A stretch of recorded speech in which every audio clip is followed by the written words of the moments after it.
Amigos de Teatro Crítico en Hispanoamérica, retomamos una emisión más de nuestros programas.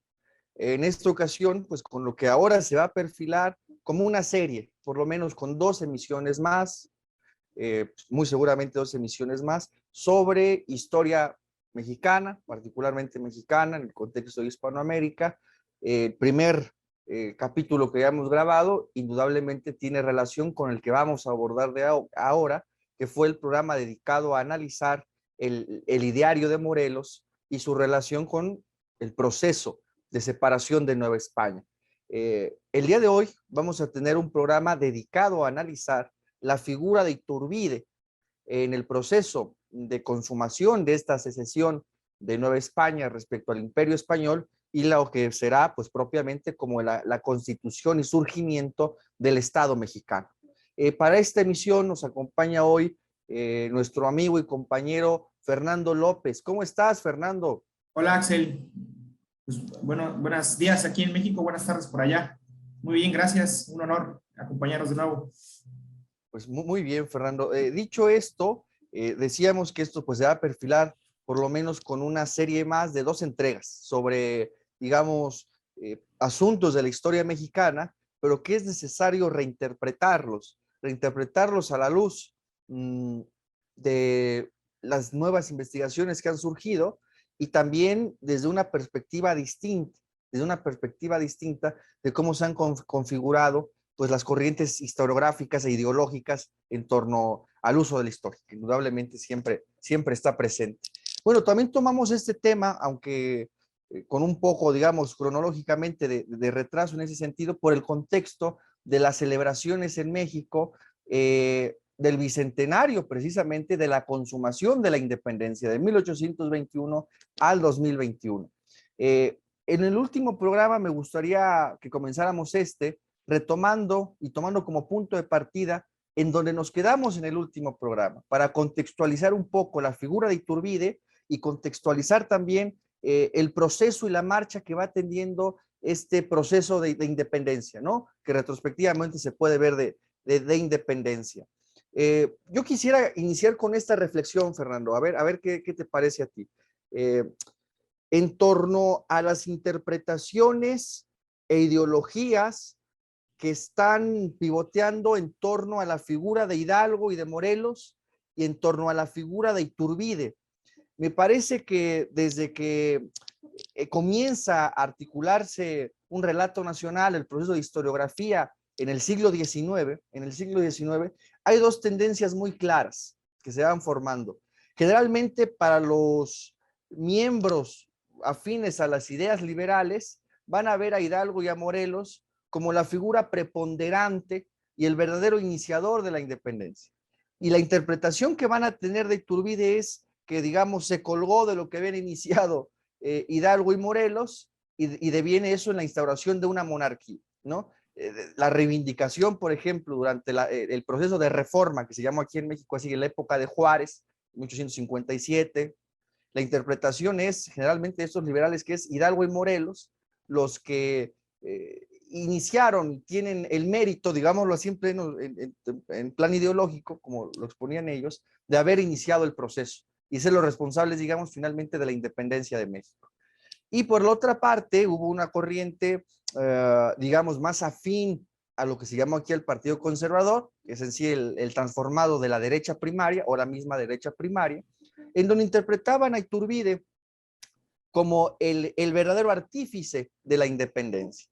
Y esta interpretación historiográfica, ideológica, deviene también en el siglo XX y llega hasta nuestras fechas, y aquí es donde quiero llegar para ya concluir esta introducción de mi parte. Llega hasta nuestras fechas en donde se considera a Hidalgo como el revolucionario, a veces a Morelos, o malinterpretando a Morelos, que ya lo analizábamos la ocasión anterior, y asumiendo que Iturbide no tuvo importancia en el proceso. O sea, que Iturbide es una figura menor, que no tuvo importancia en el proceso y que no hizo más que, precisamente como decía esta corriente historiográfica de la época liberal del siglo XIX, no tiene ningún mérito. O sea, el mérito y la obra, digamos, histórica recae sobre Hidalgo y Morelos. Ahora, a mí me parece, Fernando, y a la par, hoy también hay ciertos ámbitos, pero en plan ideológico, ya esto ya ni siquiera en un plan historiográfico un poco más serio, sino en plan ideológico, en donde se vuelve a una disputa totalmente maniquea ideológica de a quién celebrar y a quién poner en reconocimiento cívico. Si haces a Hidalgo o Hidalgo y Morelos, generalmente Hidalgo, omiten a Morelos muchas veces, o a Iturbide, ¿no? En plan ideológico. Entonces, si apoyas a uno a otro, eres de derecha o eres de izquierda. Estas vaciladas que poco ayudan a entender la historia. Bueno, en suma, para no hablar de más y que Fernando nos exponga lo que él considere pertinente. A lo que vamos es que nosotros, desde una interpretación diferente de la historia, partiendo de una teoría política que es muy importante para hacer historia política, muy importante una teoría del Estado para hacer historia política, y de unas coordenadas filosóficas diferentes, me parece que ambos planteamientos son equivocados. Es lo que tendríamos nosotros que plantear, porque están totalmente envueltos en ideologías. Me parece que tanto la figura de Hidalgo como la de Morelos tienen un papel histórico, en términos positivos, quiero decir, con positivos en cuanto a los hechos, a fenómenos completados, realizados en el pasado, de Hidalgo y de Morelos, con la particularidad de Morelos y la diferencia que hay entre Hidalgo y Morelos, y que el papel de Iturbide es finalmente fundacional, literal fundacional, no dicho retóricamente, porque va a ser el sujeto histórico cuyas operaciones políticas nos va a permitir, con otros, pero él como un artífice muy importante, la fundación del nuevo Estado mexicano, la fundación del Estado mexicano. Entonces no se puede omitir estos aspectos en plan ideológico. Fernando, perdón que me haya extendido un poco, era para contextualizar a nuestra audiencia, que en España tal vez tampoco no suena tanto esto. ¿Tú qué dirías al respecto de esta situación, de estos usos ideológicos y del fondo el papel real y efectivo que tuvieran esas dos figuras? Por favor, Fernando. Sí, claro, pues yo creo que has introducido muy bien el tema de manera muy clara. Fíjate, justo hace unos días cuando estabas anunciando el programa, me di la tarea de investigar qué se ha escrito recientemente en torno a la figura de Iturbide y me encontré con un artículo bien interesante de Alfredo Ávila. Alfredo Ávila es uno de los historiadores, vamos a llamarle, pues contemporáneos a nosotros, relativamente joven, en donde realiza pues una especie de resumen de las corrientes o de los historiadores en torno a la figura de Iturbide de los primeros años del siglo XIX, que se llama No más años olvidados. Se llama No más años olvidados, contribuciones a los estudios sobre el primer imperio y república federal. Entonces, ahí lo que va describiendo, pues es esa evolución que ha tenido la historiografía nacional en torno a cómo se van descubriendo nuevas investigaciones, cómo se van descubriendo nuevos hechos, cómo se interpreta nuevamente pues el papel de ciertas figuras en la historia nacional y cómo pues justamente estas investigaciones pues van desmitificando esos grandes mitos que se implantaron desde el siglo XIX, ¿no? Entonces, a mí me parece fundamental estar revisando actualmente la historiografía que se produce en el país para poder tener una idea más clara, una idea, vamos, no maniquea como tú la señalas, y poder tener pues un juicio político y poder tomar partido de lo que se está haciendo y lo que está haciendo bien y lo que no está haciendo bien. Eso por un lado. También quería comentar que si bien efectivamente se muestra en un plano maniqueo las figuras de Hidalgo y Iturbide por parte de ciertos grupos que interpretan a su modo la historia, los hechos, también dentro de esa interpretación maniquea, cuando se presenta Hidalgo, cuando se presenta Iturbide, o cuando se presenta a Morelos, pues no se presenta en su plena figura, en sus idearios completos, sino simplemente una parte de ese ideario y se toma como el todo, esa parte se toma como la totalidad de su conjunto, ¿no? Y esto queda completamente desdibujado el personaje, queda completamente vamos a decirlo así, deslactosado, ¿no? Incompleto, y pues en lugar de hacernos comprender muchas otras cosas, ahora sí que el plano, la historia en general de manera más completa, pues nos presentan pedazos que son contradictorios, que si se ven así, pues son contradictorios y son insuperables, ¿no? Eso es lo que yo quisiera primero comentar en lo que tú comentas, y Pues yo creo que sí, efectivamente. Yo creo que la importancia de Iturbide, yo creo que es más importante de lo que pudo haber jugado Hidalgo, pero mucho Definitivamente. más importante, ¿no? Hay una historiadora que tú la vas a mencionar, no lo quiero adelantar, pero No, no, no, comenta que adelante, Fran, no pasa nada. que Guadalupe es, Jiménez Codinachi, adelante. exactamente, ya lo mencionaste, ¿no? Que tiene un artículo de divulgación muy interesante, no tan, tan científico, vamos a decirlo así, más de divulgación, que pregunta ella, bueno, efectivamente,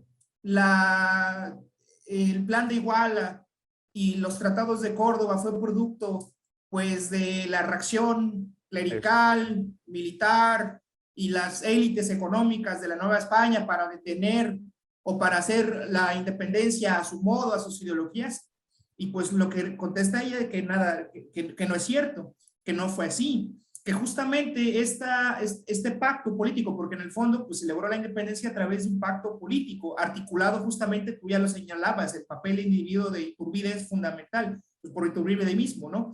Entonces, en este texto nos lleva a decir, no, fueron los propios insurgentes que ya estaban cansados de la guerra, los propios eclesiásticos, la propia iglesia, la que fomentó pues este plan, ¿no? Este plan de independencia, que es que ya lo vamos a entrar después en cuestiones en qué consiste en Eso esencia es. este plan, cuál es su propuesta de Estado.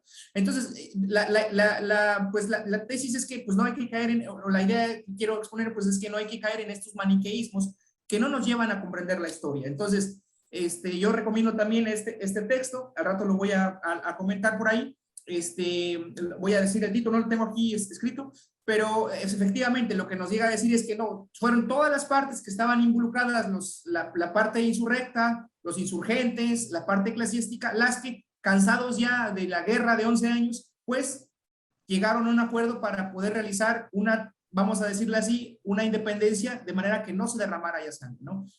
Bueno, y cierro yo con que la frase esta de abrazos, no balazos, pues no es una frase reciente que se inventa el presidente, que sino es una frase en el contexto justamente de Iturbide. Y ahí con eso me callo. No, perfecto, Fernando. Sí, bueno, en suma, quisimos hacer este preámbulo que podría parecer, digamos, de sobra, pero me parece muy importante porque en el contexto de las conmemoraciones que el gobierno de México planificó para este año y muy particularmente en el bicentenario, además de la consumación de este proceso de independencia, de nuevo, desde el relato que se articuló gubernamentalmente por una ideología bastante barata en ese sentido histórico, se pretendía omitir el papel de Iturbide, se pretendía deformar la figura de Morelos y ensalzar a la de Hidalgo, con todas esas particularidades que hay. Y de suerte esto, que también, digamos, socialmente, en términos ideológicos, sociológicos, se habían plasmado estas dos corrientes en términos, pero es pura ideología, sinceramente, ¿no?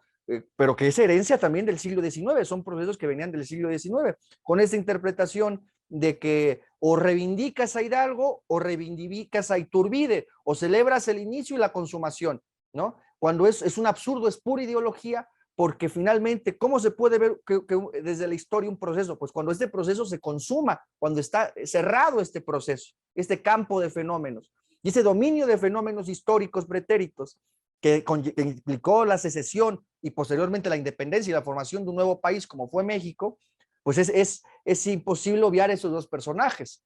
O sea, es que no se puede segregar. Y además, como tú señalabas, con la preponderancia de Iturbide, que es en el fondo una figura fundamental en la formación del nuevo Estado, ¿no? Entonces, eso es el resumen, lo que queríamos sacar a colación, que esas son las típicas visiones dualistas que no nos llevan a nada, ¿no? Que hay que ver el dominio de esos fenómenos históricos de un proceso ya cerrado, que vemos desde épocas diferentes, actuales ahora, evidentemente, de esta manera. Bueno, dicho esto, yo quisiera, Fernando, tomar como punto de partida para ir avanzando y que acaso nuestra audiencia que no haya visto el programa de Morelos pueda un poco contextualizar esto, aunque nos lleve 10 minutitos, me parece relevante para ya entrar de lleno propiamente a la figura de Iturbide y cómo se consuma este proceso. a considerar una recopilación, si tú me lo permites, Fernando, que tú también comentes algo al respecto del programa que dedicamos a José María Morelos. Eso me parecía muy importante. Muchos han insistido que las ideas que van a influir a las cabezas, a los dirigentes de este proceso que terminará en la secesión de esta parte septentrional americana del imperio, de la monarquía hispánica, bebían de la Ilustración y de las ideas francesas, bebían de la Revolución Francesa y de la Ilustración. Y esto es absolutamente un mito, es recopilación para no hablar de más. Primero, que las ideas que van a influir, sobre todo a Morelos, que va a ser la figura con el ideario más cohesionado y con el proyecto político más definido respecto a Hidalgo, no va a beber de ninguna manera de la Ilustración o de la Revolución Francesa, que provienen las vías ideológicas de Morelos fundamentalmente de dos vías: de la escolástica española, por la vía de Suárez, Mariana, y fundamentalmente del liberalismo hispánico de Cádiz. Es decir, la Constitución de Cádiz no se ha ponderado aún, los historiadores en México afortunadamente se va avanzando en eso, pero no se ha ponderado aún la importancia y trascendencia que tuvo Cádiz en Nueva España. Es decir, fue verdaderamente algo trepidante, fue algo fundamental la Constitución de Cádiz, de cómo influyó a la clase política en Nueva España. Eso es muy importante.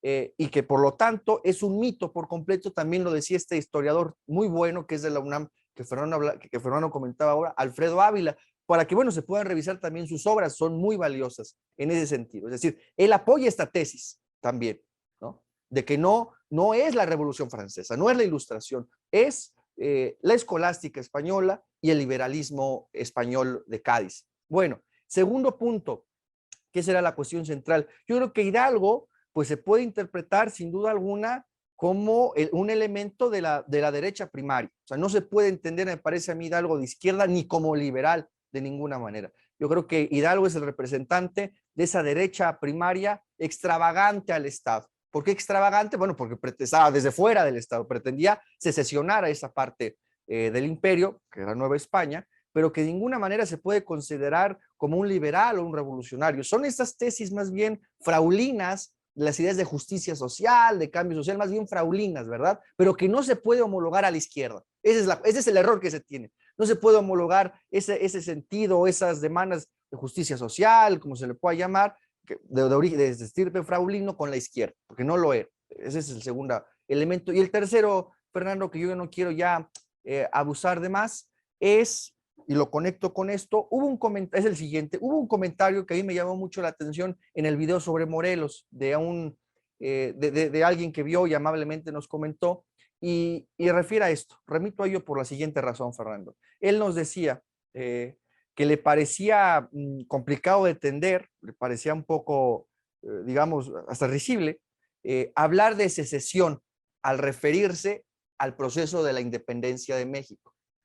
Ahora, ¿por qué traigo esto a colación? Porque cómo cuesta trabajo, mi estimado Fernando, cómo cuesta trabajo tratar de explicar y que se asimile de que previo al proceso político, cultural, económico, institucional, sociológico de la llegada de las fuerzas de la monarquía hispánica a esos territorios americanos, no existía nación y que no había México. O sea, ¿cómo cuesta eso? Siempre está sobre nosotros esa idea de que previo a la llegada de España, previo a la llegada del imperio, ya existía México en potencia. Y que si no existía México, al menos lo existía en potencia. O que ya había una nación. Y entonces hubo una nación que se conquistó. Yo cierro con eso, perdóname, Fernando. Y eso es absolutamente falso. No había tal, no había tal. Mucho más cuando estamos hablando que en estas tierras mesoamericanas,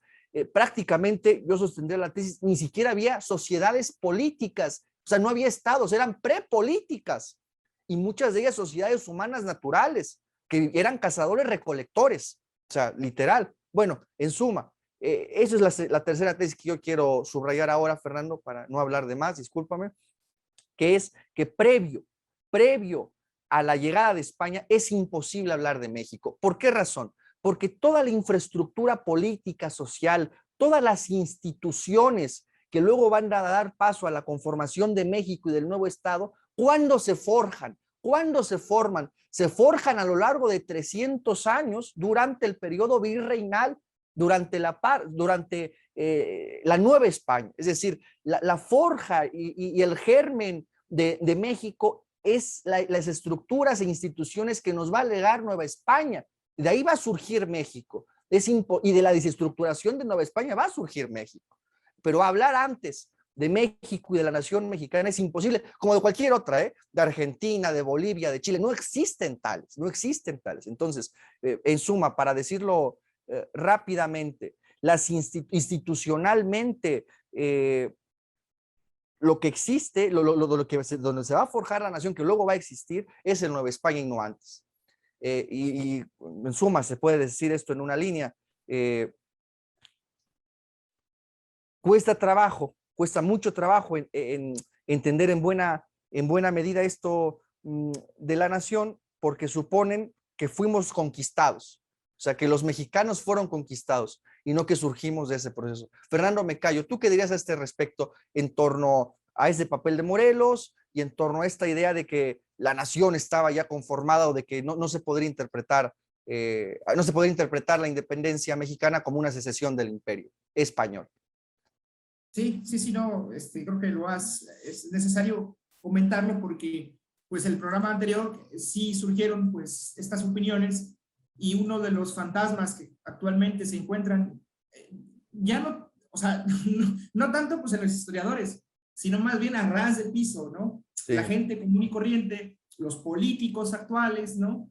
Entonces, que tienen esta idea de esta fantasmada de que existía la nación mexicana y que inclusive todo lo que se pudo haber hecho por estas sociedades prepolíticas, su filosofía, su ideología, su tecnología, pues vino a ser eclipsada y de alguna manera, pues no desarrollada, olvidada, como si de alguna manera, pues, pues todas estas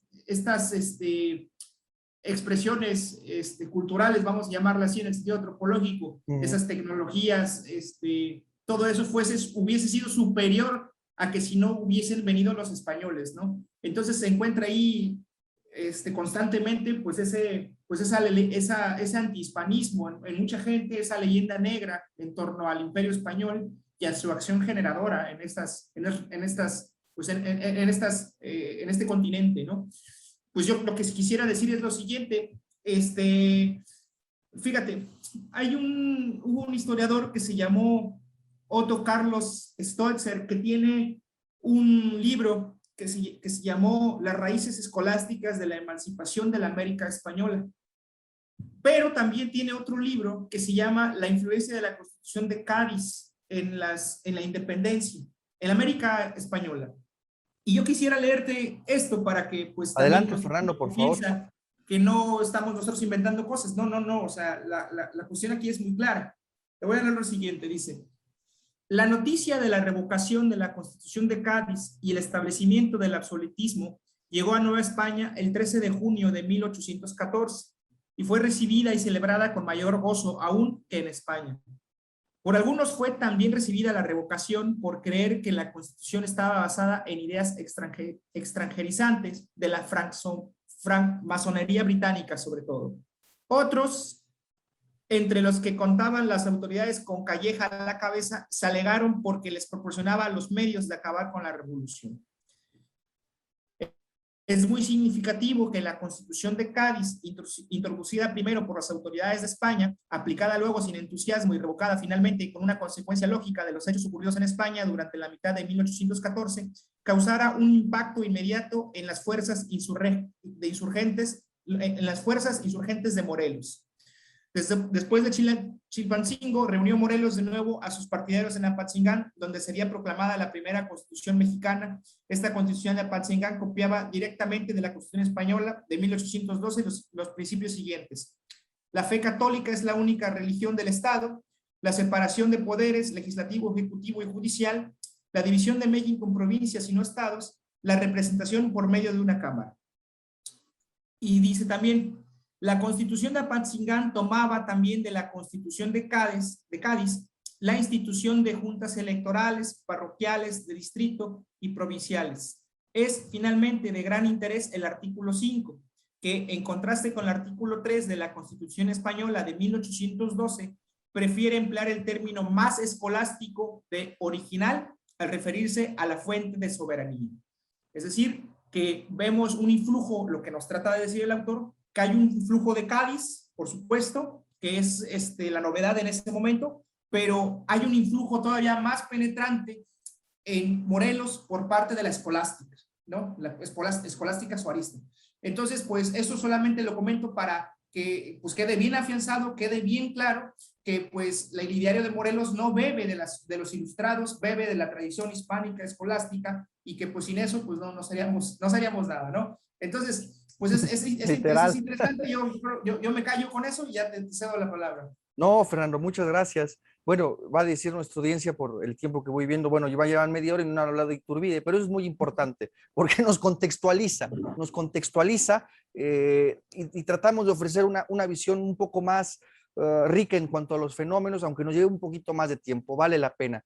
En síntesis, ¿no? En síntesis, cuesta mucho trabajo entender lo de la influencia escolástica, además, porque en México no hay, jamás se habló de escolástica en el sentido de los estudios de filosofía, totalmente marginado, o la enseñanza media, nada. O sea, si no estás en el Instituto de Investigaciones Filosóficas, que es donde hay un grupito que le interesó esto, no suena, ni se lee, ni se conoce nada. Y eso es el producto de esas interpretaciones también extravagantes y sin fundamento, ¿no? Sin fundamento de que fue la Revolución Francesa lo que vino aquí a levantar estos espíritus rupturistas.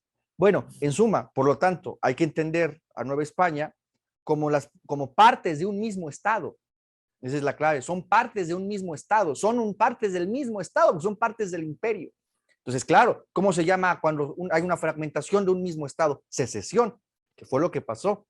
Y claro, a lo mejor como tiene una carga ideológicamente negativa, pero no, es un término positivo en el sentido de que nos explica un fenómeno tal como fue, la separación de una parte territorial de un Estado, de un mismo Estado, ¿no? Entonces, eso fue la independencia que posteriormente se puede ver en retrospectiva. Podemos ver una vez México surgido a la historia universal, entre la historia de los estados y las naciones, bueno, puedes tú ver retrospectivamente que México se empieza a configurar en Nueva España, y claro, retrospectivamente, cuando ya se dio el proceso de secesión, antes no, ¿verdad? Eso es evidente. Bueno, Fernando, vamos a dar paso plenamente a Iturbide con esta pequeña cronología y que tú ya introduces el tema para ir equilibrando nuestras participaciones.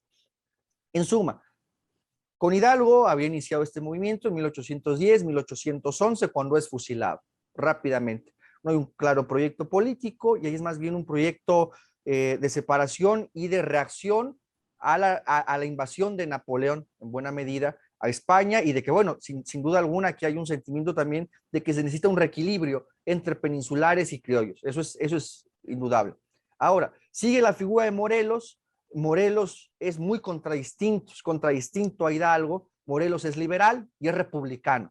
Entonces, insistíamos con esto, con lo que ya expusimos. Bien, Morelos es fusilado en 1815 y a partir de 1815 el papel de la insurgencia y de las fuerzas que más se habían comprometido ya con el proceso de secesión, sobre todo a partir de Morelos, cuando ya Morelos había dado la línea política clara de lo que se quiere, no es la autonomía, sino la separación y la independencia para conformar un nuevo Estado, pero cuando Morelos es fusilado, aquello se apaga y las fuerzas insurgentes quedan totalmente reducidas y desarticuladas, tanto en términos políticos como militares.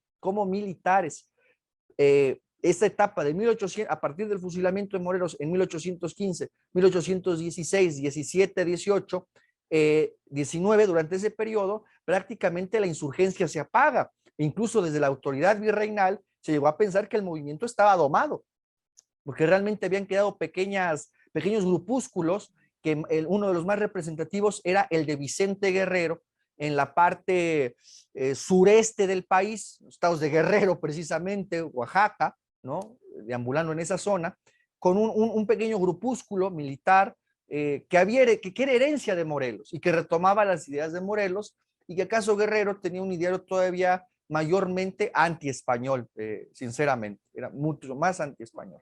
Por cierto que Guerrero parece ser que era mulato, parece ser, ¿no? En fin, es en este contexto de una independencia, de un proceso insurgente de las fuerzas que fomentaban la independencia muy reducidas, en que surge el papel de Iturbide,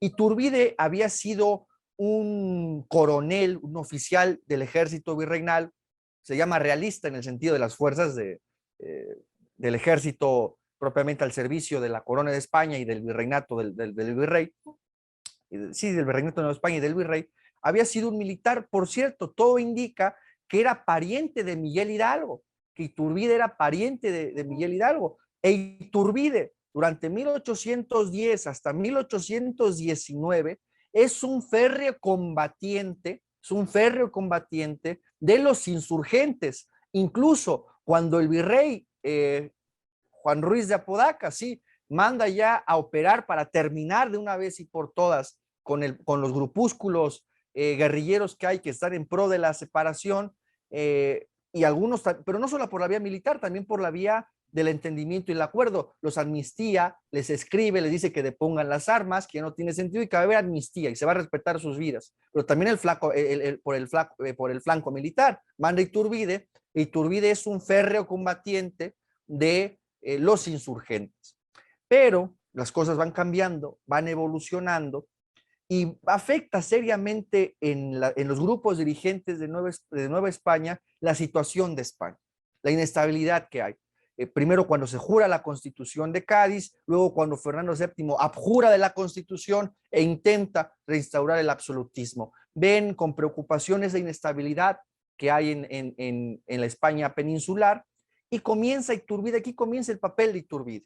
Iturbide comienza a articular, a generar un compromiso político, articular las distintas fuerzas para sacar adelante este proceso de secesión y de formación de un nuevo Estado. Primero escribe a los propios insurgentes. Parece que hay más de 260 cartas entre Iturbide y Guerrero. Eso es muy importante.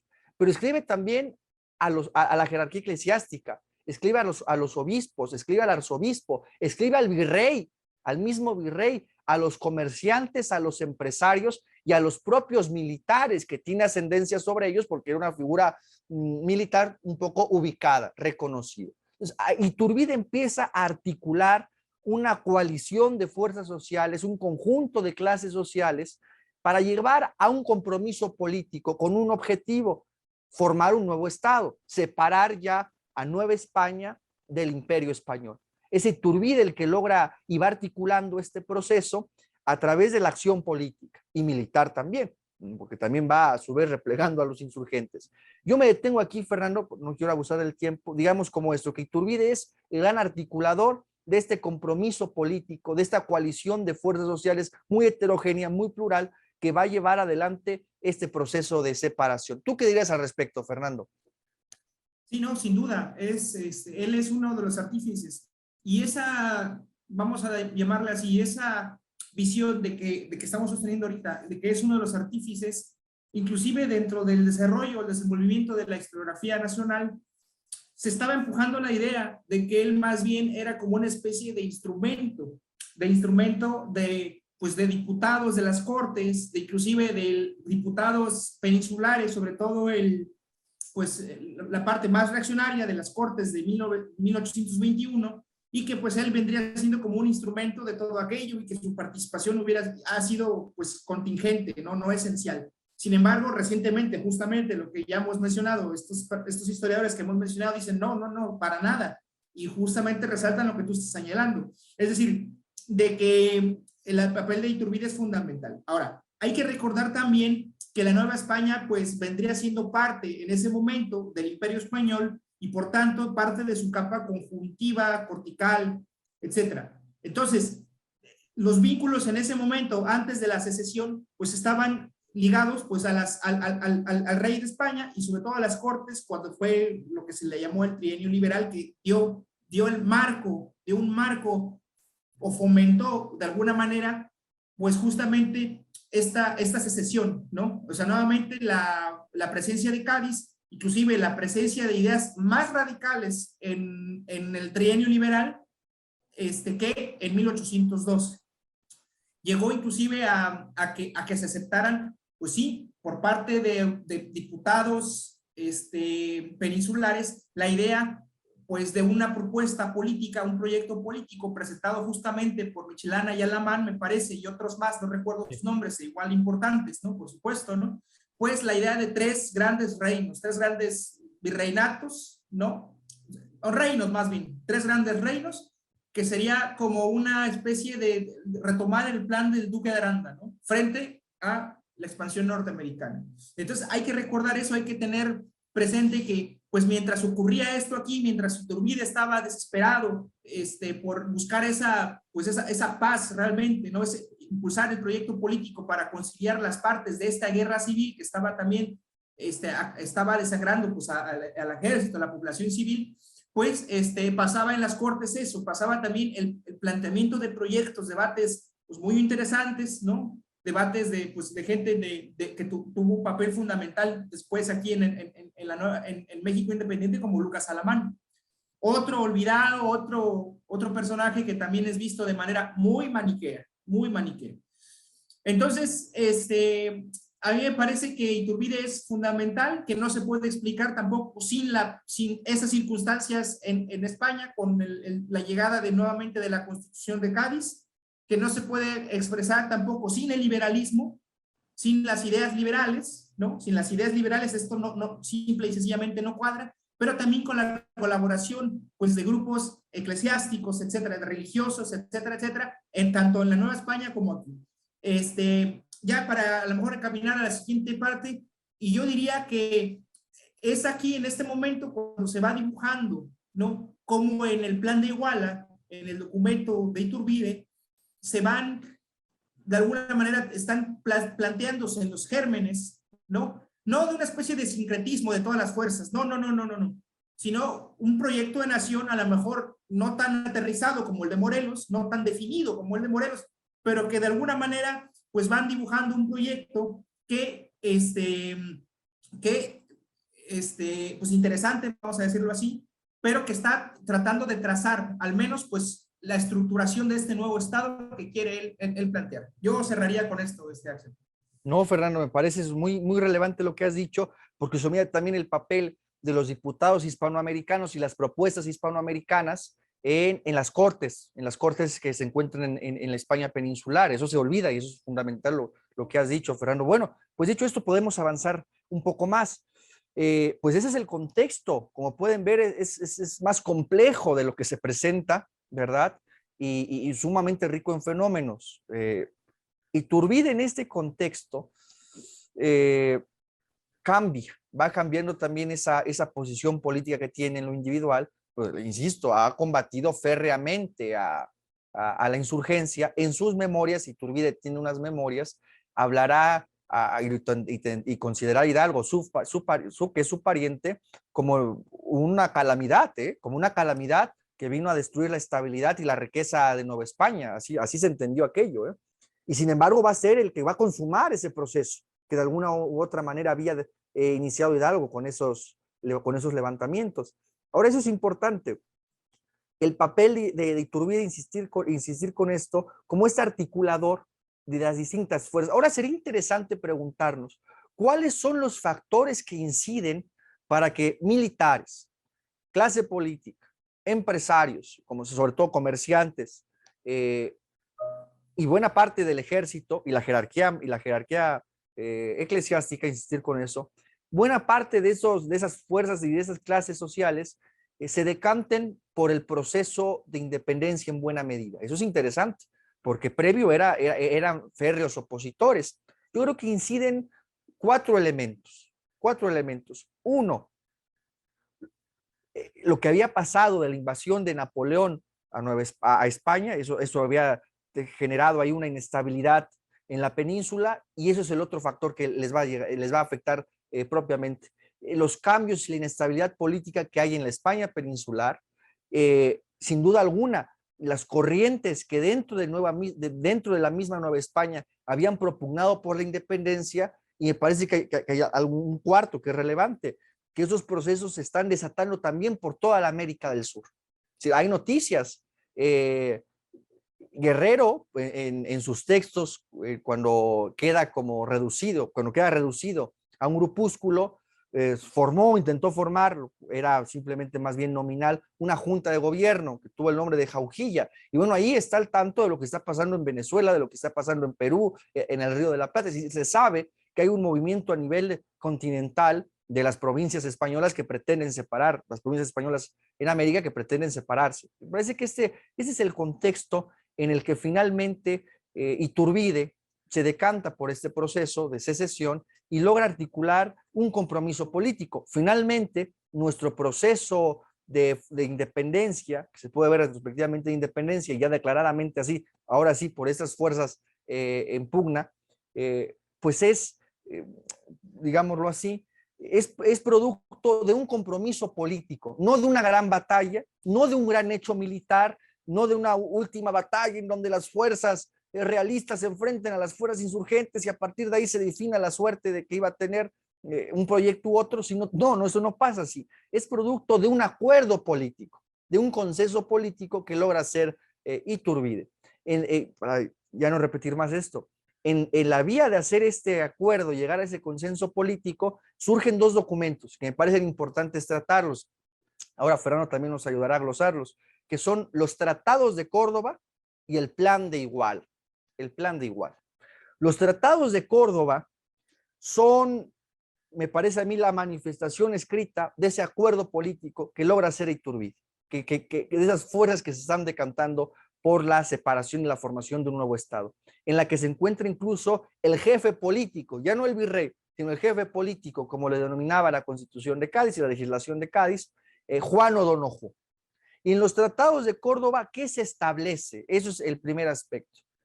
Con este consenso que se logra articular y que Iturbide surge como una de las figuras más relevantes, la vía de las cartas es muy importante, el epistolario de Iturbide es muy importante y es muy voluminoso, nos da prueba positiva de cómo fue él incidiendo férreamente en esto. En los tratados de Córdoba se plasma los términos de este acuerdo, en donde los firman incluso Juan O'Donojú, el jefe político que viene de España.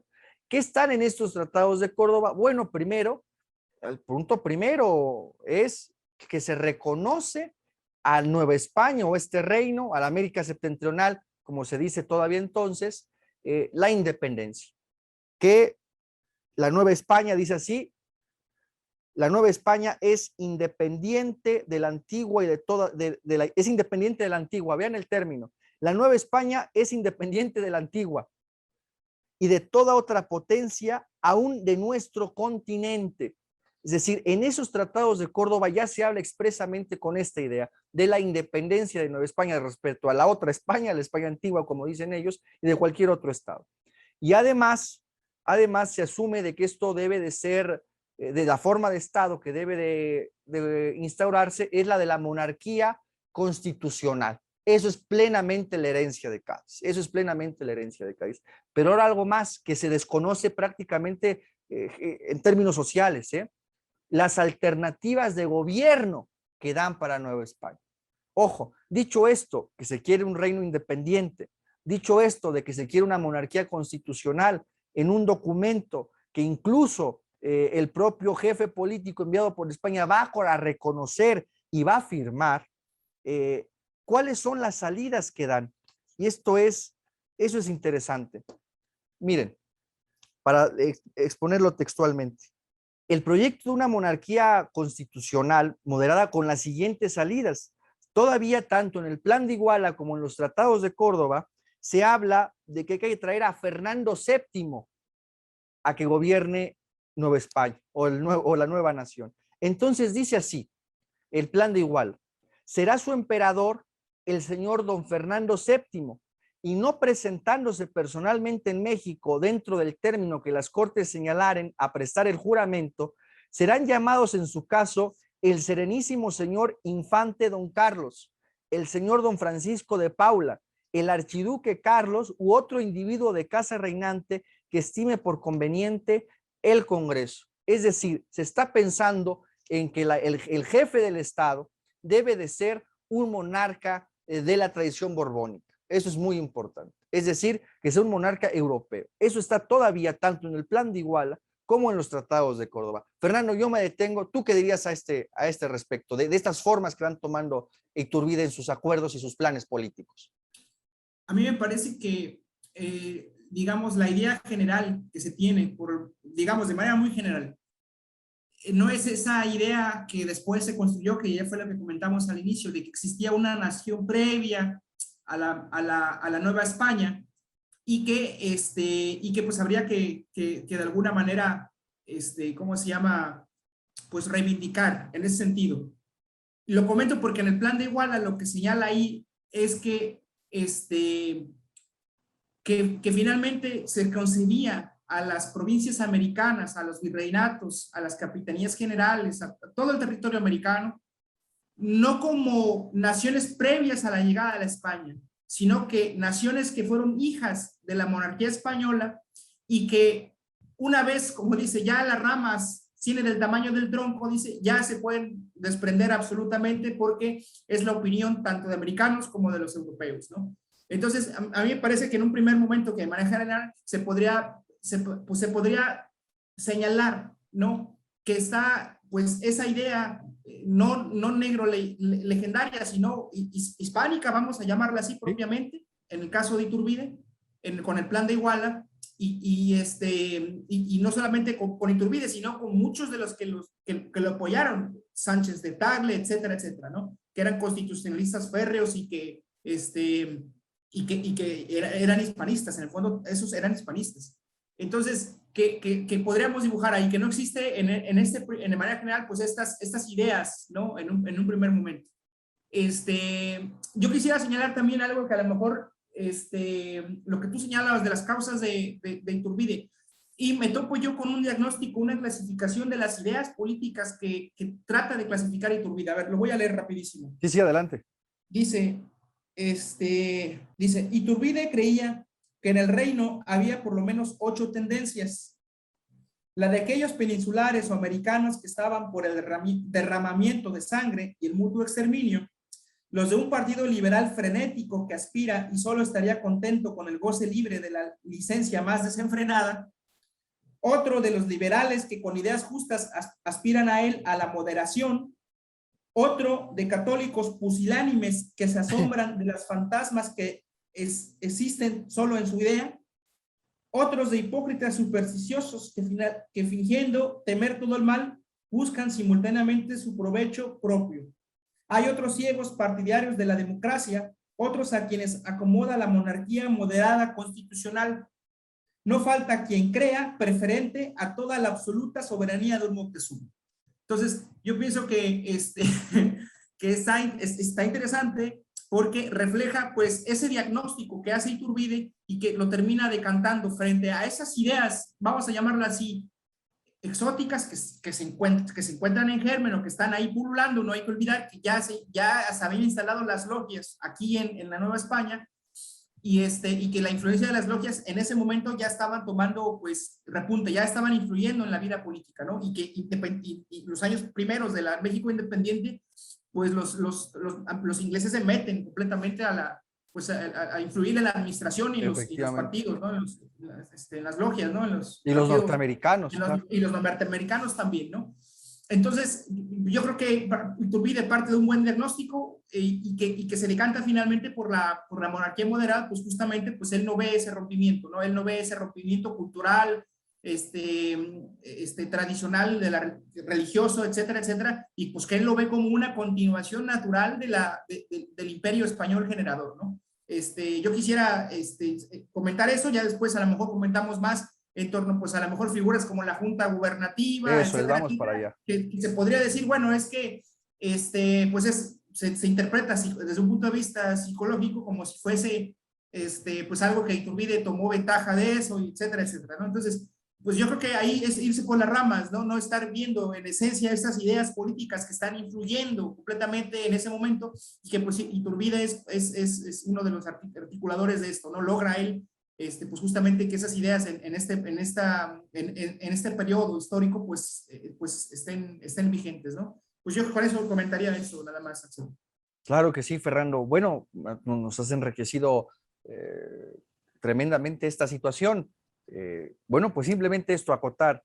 Este consenso político que se va articulando, donde Iturbide intenta que no sea por un hecho de armas, que ya había desangrado al país en buena medida, sino por ese consenso, son esos dos documentos. Primero, el Plan de Iguala en febrero de 1821, y después los tratados de Córdoba en agosto, así que la diferencia es de meses, de 1821. El Plan de Iguala se le conoció también como el Plan de las Tres Garantías, es decir, o el movimiento trigarante, a esta articulación, nunca mejor dicho, que va haciendo Iturbide. El movimiento de las tres garantías que son las siguientes: unión, independencia y religión. O sea, esas son las banderas que toma Iturbide y que podrían parecer sin mayor trascendencia política, pero me parece que tienen mucho significado. Unión, ¿a qué se refiere unión con Iturbide? Me parece que no solo es retórico, sino es precisamente la consigna bajo la que ha guiado ese consenso que ha logrado. A eso se refiere con unión, a este consenso que ha logrado entre fuerzas heterogéneas, claro que cada una con sus respectivos intereses, pero que Iturbide va articulando y sacando adelante, por eso la unión, para sacar adelante la independencia. Luego, independencia, que es el proceso, el objetivo inmediato que tienen ahora, y la religión, que lo ven como un aspecto fundamental. O sea, ven esto imposible al margen del catolicismo. El primer punto, el primero, no el segundo, el tercero, el primer punto del Plan de Iguala es que la religión única, aceptable y oficial será la católica. Es decir, estos son aspectos que se omiten y son fundamentales. Bien, el Plan de Iguala es esto, es esta, se plasma la política que ha tenido Iturbide y que va adelante. Bueno, vean esto.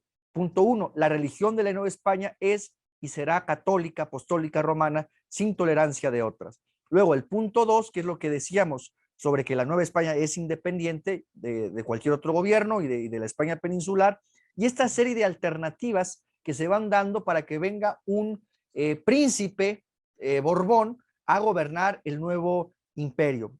Los otros elementos del Plan de Iguala es perfilar el gobierno provisional. Mientras se llaman al propio Congreso mexicano, a las propias Cortes mexicanas, y mientras se tiene respuesta o no de estos príncipes a los que se les ha propuesto el trono de México, pues son instituir, esto es de lo que nos habla, son de esas instituciones que hay, de hablar de una regencia, de una junta provisional de gobierno. De nuevo, esta cuestión de la junta provisional, que ya venía desde 1808, esa tendencia juntista que va a iniciar estos procesos de autonomía y que terminará con estos procesos de secesión. Eso es fundamentalmente lo que nos dice Iturbide, y quiero comentar esto. En su punto 16 del Plan de Iguala, le da Iturbide contenido, lo que decíamos hace un momento, a esas tres garantías. Iturbide dice lo siguiente: se formará un ejército protector, claro, él es el jefe del ejército, que se denominará de las tres garantías, porque bajo su protección toma lo primero, la conservación de la religión católica, apostólica, romana, cooperando de todos los modos que estén a su alcance para que no haya mezcla alguna de otra secta y que se ataquen oportunamente los enemigos que puedan dañarlo. Eso es importante, ¿eh? El propio Guerrero hablará de protestantismo, incluso Guerrero acusará a España de que se ha entregado al protestantismo. Lo dice Guerrero, es interesante, es decir, son ultracatólicos, esto está latente, sí. Y lo quieren borrar, Fernando. No, inclusive yo creo que distorsionan a Guerrero mucho, lo distorsionan muchísimo a Guerrero también, y no son justos. Yo creo que Guerrero se volvería a morir si escuchara las ideas que se tienen en torno a su figura, ¿no? Sí, es que se pasan. Yo lo puedo decir, por ejemplo, en el relato que ha articulado el presidente López Obrador, donde es una distorsión tremenda, ¿no? Bueno, segundo, dice aquí Iturbide, eso es interesante conocer el documento. Lo segundo, la independencia bajo el sistema manifestado, es decir, la monarquía templada, constitucional, con las opciones que se dan de quién va a ser quién va a tener la titularidad del poder del reino, del ejecutivo del reino.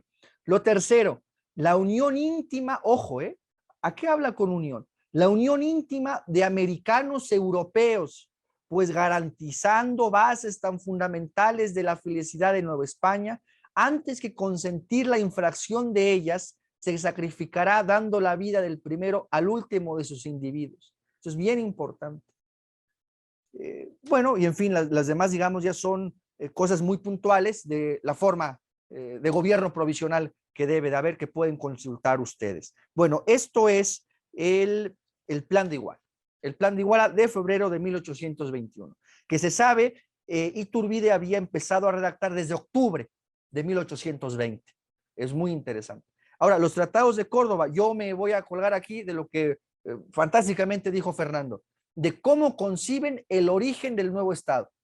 Dice Iturbide al respecto: las naciones que se llaman grandes en la extensión del globo fueron dominados por otras, y hasta que sus luces no les permitieron fijar su propia luz, no se emanciparon. Las europeas que llegaron a mayor ilustración y policía fueron esclavos de la romana, y este imperio el mayor que reconoce la historia. Un nivel muy interesante.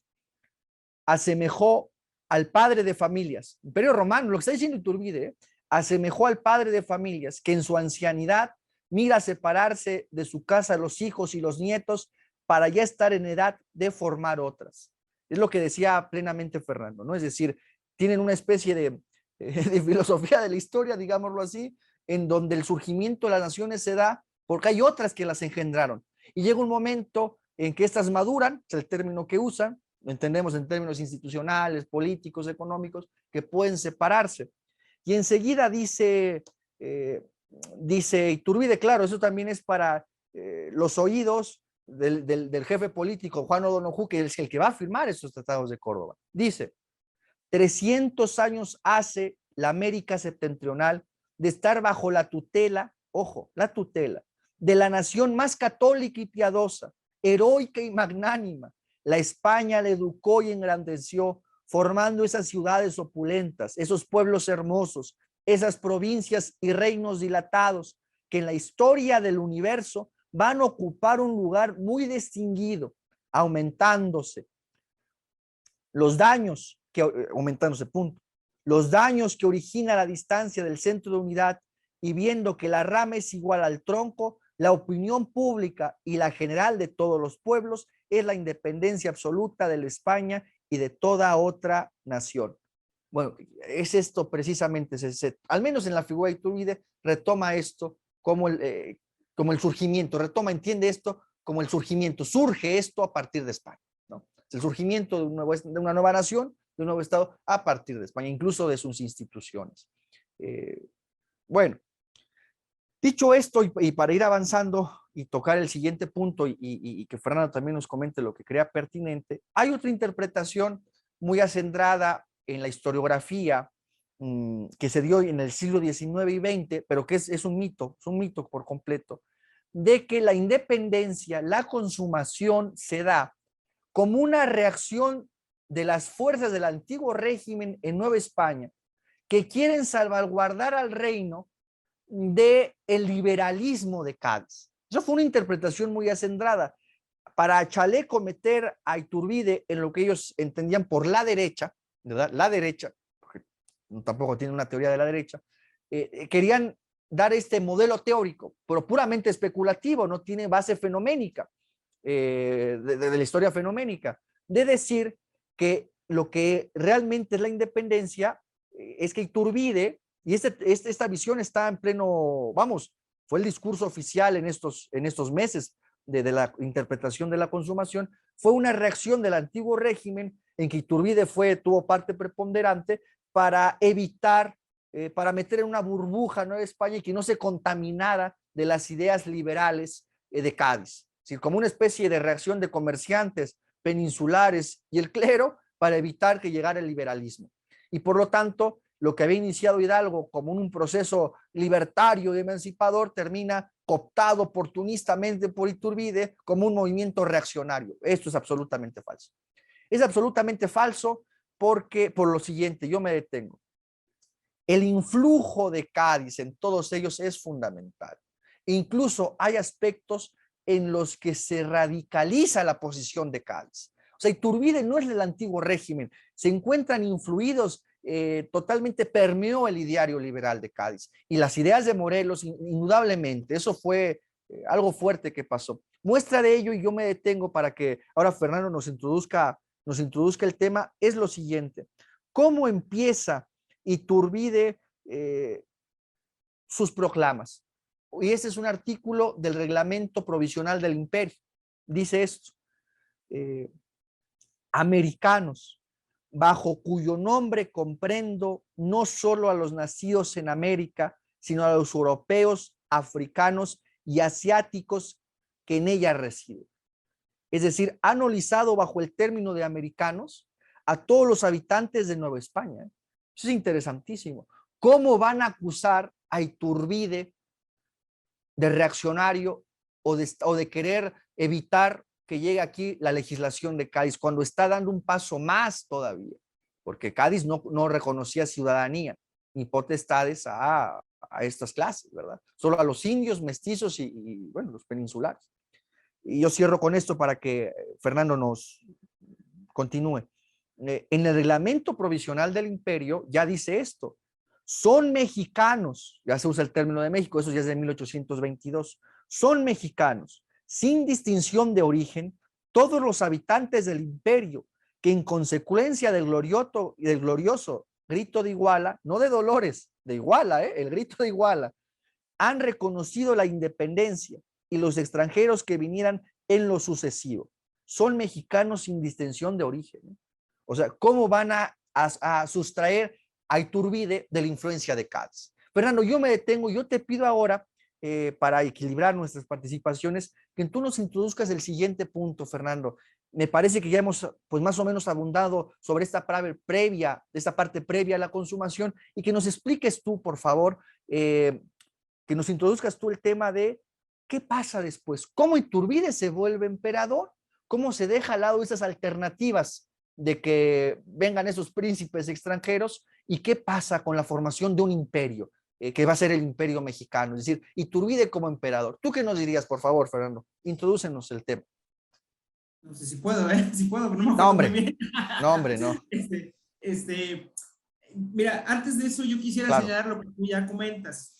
Estas ideas que están aquí holizantes propiamente de Iturbide son una vertiente todavía más radical que lo que se puede encontrar en Cádiz, inclusive en el propio Morelos y en Apatzingán. ¿Por qué? Porque el requerimiento para la ciudadanía, en el caso de Apatzingán, es justamente que se vuelvan católicos. Es decir, que aquí no está haciendo para la ciudadanía americana o mexicana, no está haciendo esa distinción. Entonces a mí me parece completamente radical en ese sentido, ¿no? Entonces no se le puede acusar que esas ideas liberales de Cádiz no las tome Iturbide, todo lo contrario, ¿no? Yo quisiera ahí nada más Sí. cerrar con eso. Adicionalmente también recordar que por cuestiones políticas, ideológicas, lo que tú quieras, pues las castas, por lo menos los peninsulares, no querían reconocerlas como derecho a voto, como ciudadanos, yo no sé, o sea, a lo mejor por ideología, por prudencia política, porque finalmente pues la representación iba a dispararse, pero aquí sí, aquí la gente estaba pidiendo eso, y eso es algo muy, vamos a decirle americano, ¿no? Muy mexicano en ese sentido ya posterior, ¿no? Muy americano, ¿no? Pues a mí me parece que el imperio de Iturbide fue un imperio, un gobierno, vamos a llamarlo así, muy corto, que se enfrentó a muchas cosas. Una de estos enfrentamientos que yo creo que vislumbro fundamental en el caso de Iturbide, pues justamente son esta figura que estaba en Cádiz, pero que de alguna manera aquí tuvo un peso muy importante, que fueron las diputaciones provinciales. Es decir, que chocó Iturbide no solamente con las diputaciones provinciales, sino con estas ideas federalistas. Con Ramos Arí, con la gente de Coahuila, con la gente de Jalisco, con su propio ejército, con los poderes en general, que tampoco estaban muy inconformes, porque pues él de alguna manera se le acusaba de que había traicionado al propio plan de Iguala, a la propia promesa de un cuerpo legislativo, y al final él choca con estos intereses locales, ¿no? Manda, inclusive, me recuerdo, creo que manda a aplacar ahí a un general, a una provincia en Jalisco con Quintanar o con Anastasio Bustamante, no recuerdo, ¿no? Y que finalmente, pues, este empuje, y ya no tanto de la Diputación Provincial, de las ideas de la Diputación Provincial, yo creo que más bien la idea del federalismo, ¿no? Empieza él a chocar con estas ideas federalistas y que de manera general yo creo que pues son una especie de, pues, de dique, ¿no? Contra el proyecto Iturbide, ¿no? Y que al final, pues, la cosa no resiste, ¿no? Al final la cosa no resiste con todos estos levantamientos que también luego tuvo también que lidiar con ellos, como con este señor Santa Anna, ¿no? Que ya aquí lo empezamos a ver ya desde las primeras épocas del México independiente, ¿no? Pues yo introduciría el tema, no sé, a lo mejor no tengo tan presente ahorita más, No, algo está más perfecto, Fernando, que pero va, yo que creo que va. de manera general podría abordarse así, ¿no? No, tú introdujiste un tema fundamental, Fernando, que nos lleva a tratar de profundizar ahora en la cuestión del imperio. No, la cuestión territorial, la que tú ahora exponías, es fundamental, verdaderamente. Miren, dicho esto, ¿qué va a pasar para seguir como la línea cronológica para nuestra audiencia en España y en Hispanoamérica? Con estos documentos, el Plan de Iguala y los tratados de Córdoba, como ustedes pueden ver, son la antesala a la fundación de un nuevo Estado. O sea, esto es lo central. Esos documentos son la antesala a la fundación de un nuevo Estado. Ahora, ¿cómo van a conservar ese nuevo Estado? Bueno, queda de manifiesto con esta forma monárquica, templada, como se sabe el término constitucional. Y aquí está Cádiz. Aquí se armonizó, Iturbide armoniza muchas tendencias que en un momento se decantan por la independencia, y digamos que la línea general de este proyecto, que queda que es el que sale adelante, que predomina, pues es estar impregnado de esas ideas de Cádiz. Eso es fundamental. Hay que partir de eso.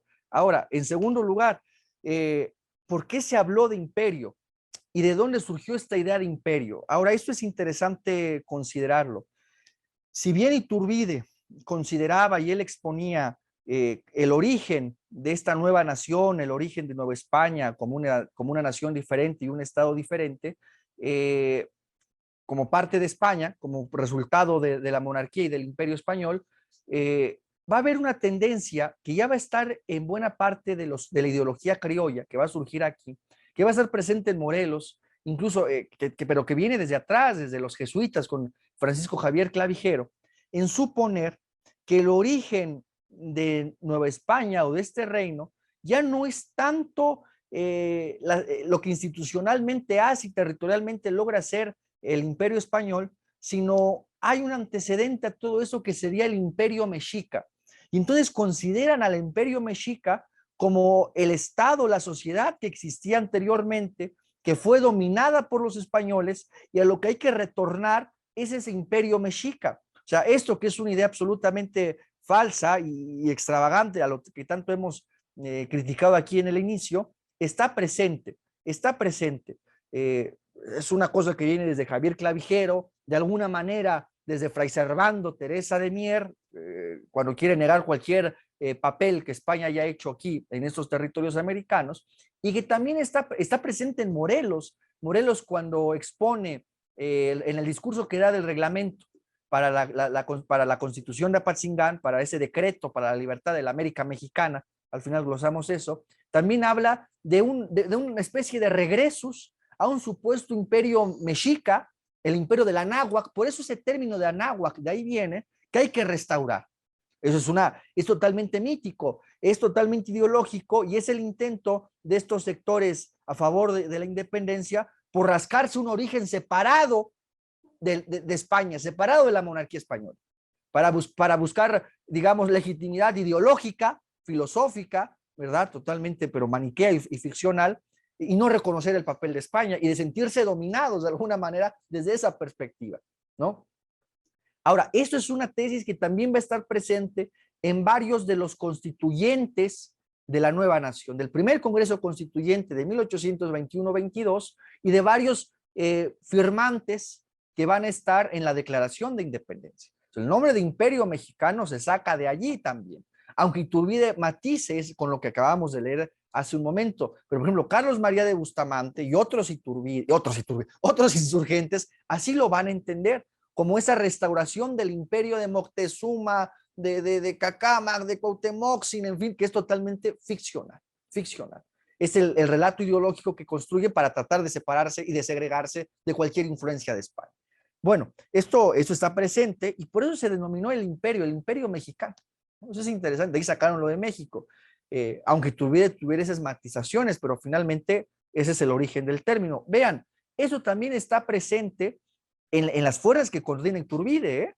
O sea, también para esa interpretación un poco maniquea y dualista que supone, bueno, Iturbide también es la vertiente, digamos, más hispanista que pueda haber frente a Morelos Hidalgo, tampoco se crean, ¿eh? Iturbide tiene este matiz, pero las fuerzas que coordina también están inmersas en esto, ¿eh? O sea, por eso lo del Imperio Mexicano y lo del emperador y Cuauhtémoc, lo sacan también de allí. Es irremediable. Bien, para ir avanzando.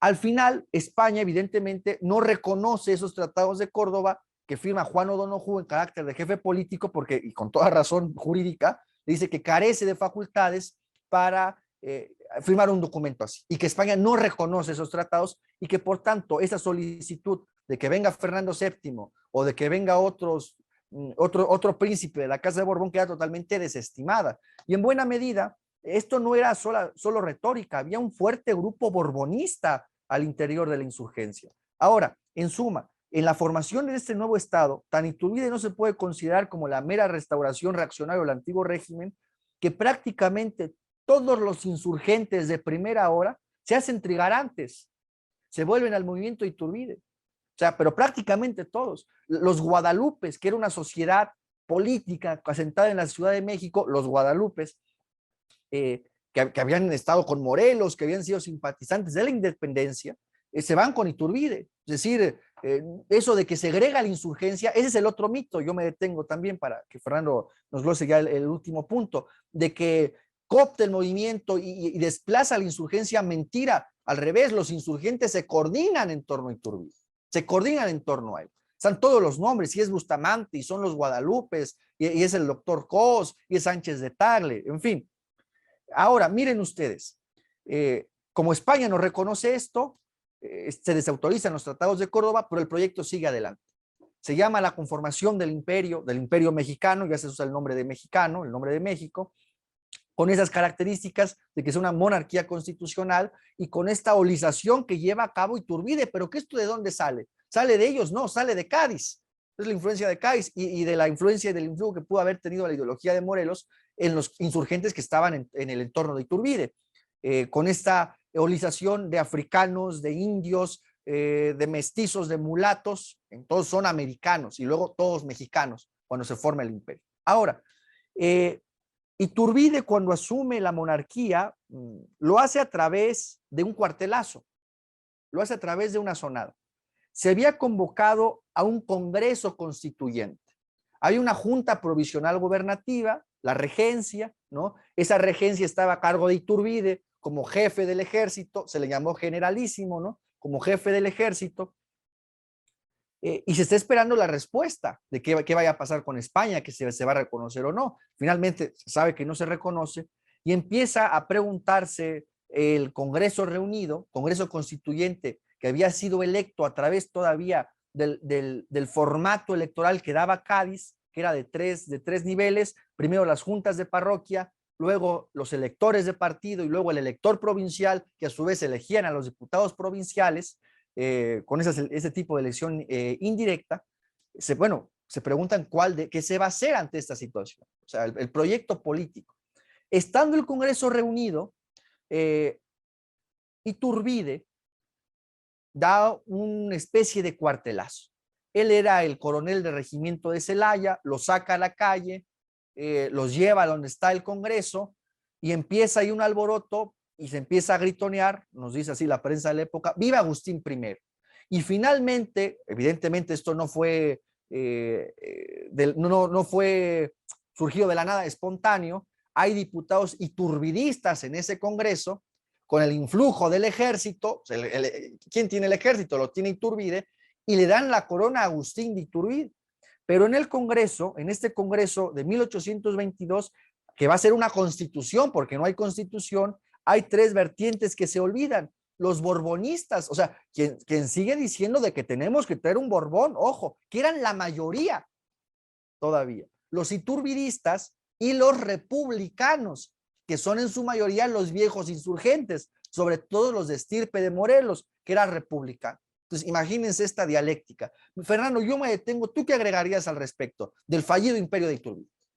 Sí, no, que es cierto, que finalmente lo que no pudo hacer, pues es la redacción ya de la Constitución, pero sí, efectivamente, reúne un Congreso en el 22 y que finalmente lo termina de desconocer. Lo que sí estaban instalados eran estas diputaciones provinciales, justamente porque las revive Cádiz, ¿no? Y que fueron una de las principales oposiciones que tuvo Iturbide alrededor de la República, ¿no? Pero no todos, pero bueno, algunos estados, ¿no? Sí, que finalmente, pues, esta, a lo mejor vamos a decirle así, pues pues el propio pacto tal vez, ¿no? A lo mejor me estoy atreviendo a decir mucho, ¿no? Esa inestabilidad de cómo se logra, pues pues la llegada de Iturbide, pues no logra generar ese proyecto planteado a futuro, ¿no? Es decir, más allá de la independencia, una estructura del Estado de tal manera que pudiese contener, pues por lo menos no todos los puntos de vista, pero sí, de alguna manera, un proyecto que convenciera a todas estas fuerzas políticas, ¿no? A mí me parece bueno, que choca con estas fuerzas que ya también, como tú decías, los borbonistas, ¿no? Que también estaban en contra de Iturbide. Estaba también Fray Servando Teresa de Mier, el propio Sánchez de Tagle, ¿no? Y que al finalmente da un cuartelazo, desconoce y solamente se queda con unos cuantos diputados, me parece que los manda a la cárcel, ¿no?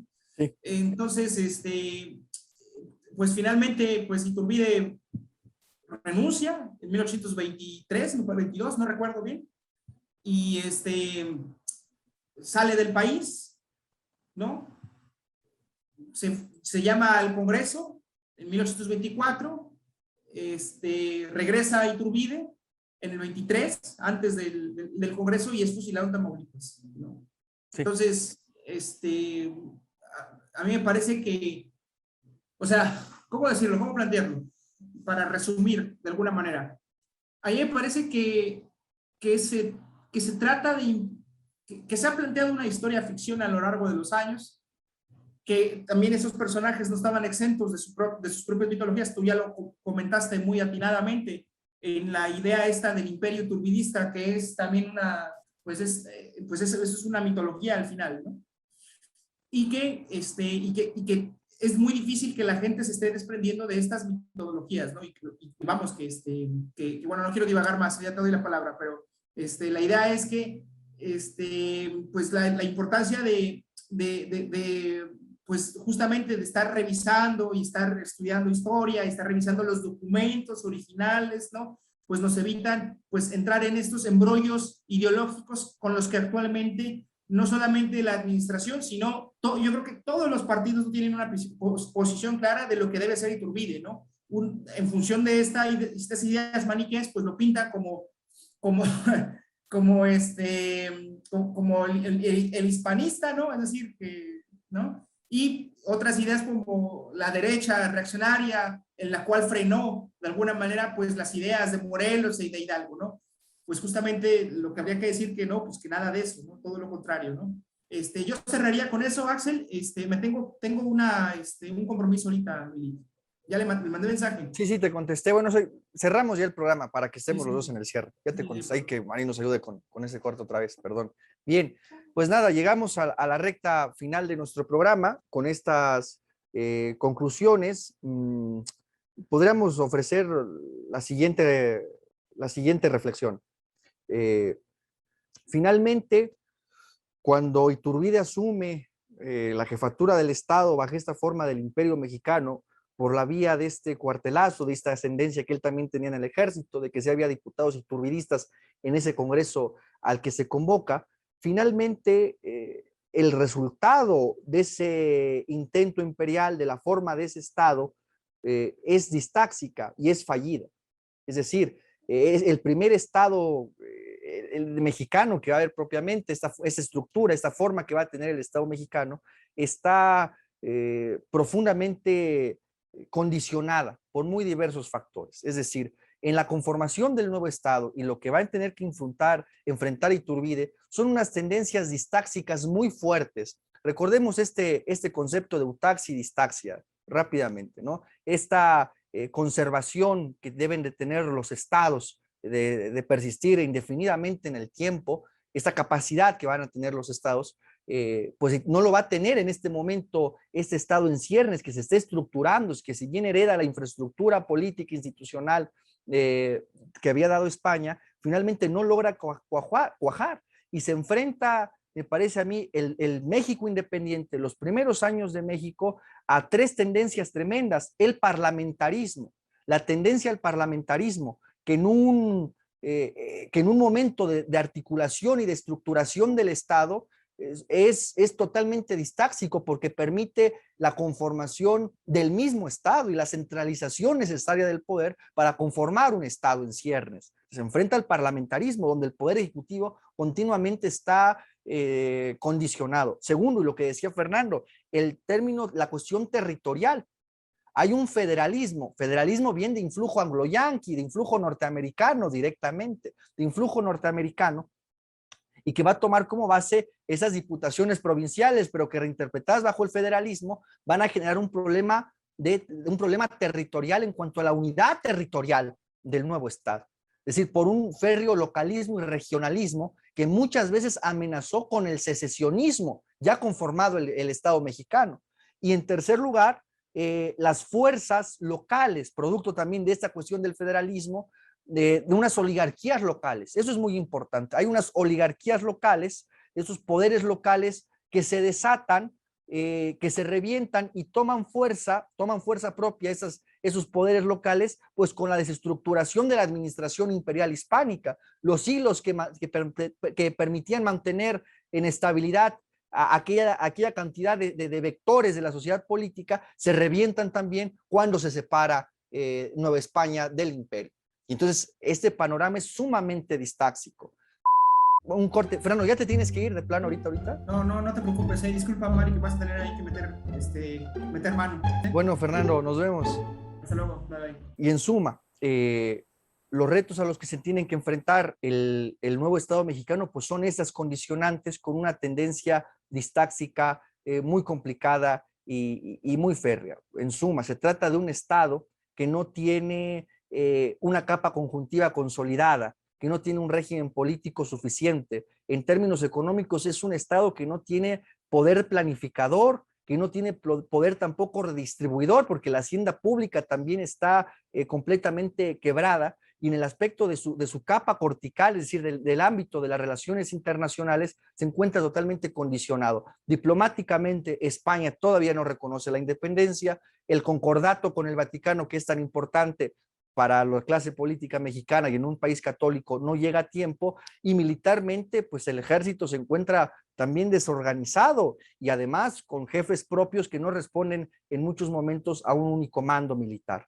Entonces ese es el contexto en el que surge el imperio mexicano, que es el primer estado en México, que va a ser una tendencia profundamente distáxica y que va a condicionar esa situación estructural del estado pues toda la primera mitad del siglo XIX en México. Y es en ese sentido, bueno, el imperio de Iturbide y el propio Iturbide y todas las fuerzas que estaban allí enfrentadas, pues no va a ser capaz Iturbide de poder armonizarlas o hacerlas converger en un mismo proyecto. Realmente nadie lo va a poder hacer hasta la época de la Reforma y la época de Juárez.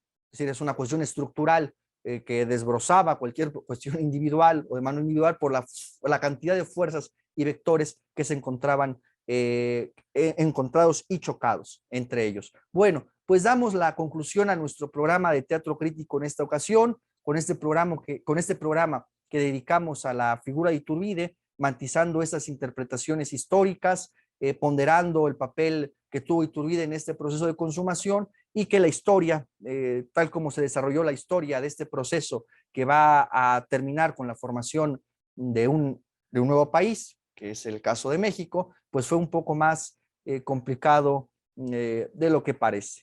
Pues nos despedimos, amigos de Teatro Crítico, con este programa. Seguimos en la próxima serie con un programa dedicado a Lucas Alamán y haremos otro sobre la figura de Benito Juárez, en la que también nos acompañará nuestro amigo Fernando López. Les mandamos un abrazo, que estén muy bien, hasta la próxima. Fernando. Buenas tardes, Mari, buenas tardes, Axel, ¿cómo estás? Pues vamos a empezar, Mari, muchas gracias.